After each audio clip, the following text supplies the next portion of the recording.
A consistent decline in COVID cases in India has given reason for optimism, cautious optimism. The recovery rate in the country is over 97%, which is a good sign. But according to the Health Ministry, a large proportion of the Indian population is still very much vulnerable to coronavirus, which is a reminder that we cannot afford to lower our guard. India has settled into a comfortable wicket in the battle against COVID-19. With the number of daily infections and deaths steadily coming down, the situation in India is looking up.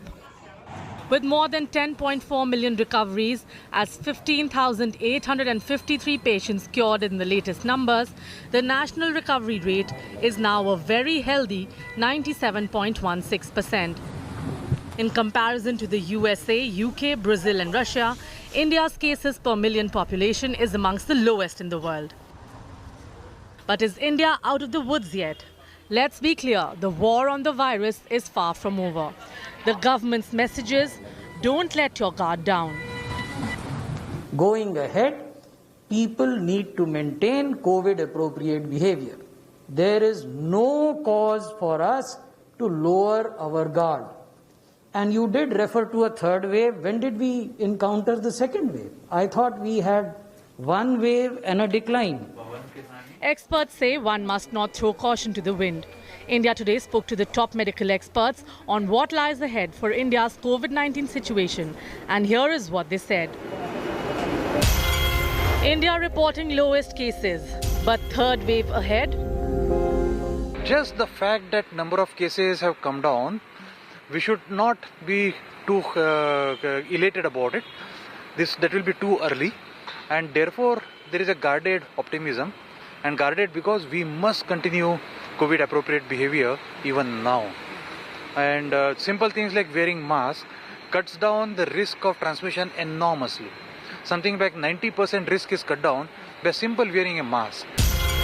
Can India afford to take its guard down even a little?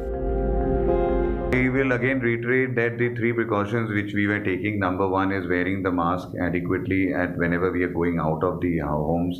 Number two is, doing our hand sanitization with sanitizers. And three is physical distancing of 6 feet. This has to be continued.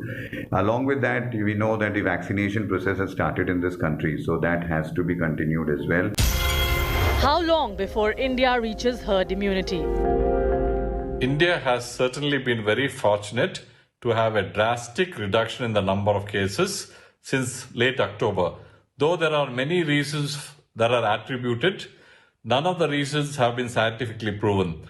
The reasons given are herd immunity because of increased number of asymptomatic infections which were not detected. I don't think so. It's close to herd immunity because, generally if we need a herd immunity, we need 70 to 80% of the population to get the infection or antibodies. Currently, we don't have that data that, 70 to 80% of infection rates have happened in the country. So I will not say that India is close to herd immunity.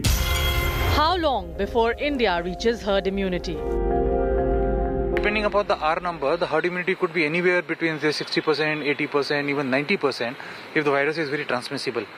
And therefore, we cannot say at this stage whether we are moving closer to herd immunity. There are only two ways that can help us protect us getting towards that. One is of course vaccine. So everyone must, when their turn comes, get vaccinated. And number two, continue to maintain COVID appropriate behavior. The message is clear. The situation is stable and improving. India is in a solid position, better than most parts of the world. But nothing will justify letting our guard down now. The war against the virus remains on. With Milan Sharma, Nolan Pinto and Saurabh Vakhtania, Bureau Report for India Today. Hi everyone, Preeti Chaudhary here. Hope you like this video. For latest news and analysis, like and subscribe to the India Today YouTube channel. And don't forget to press the bell icon to stay updated. Thank you for watching.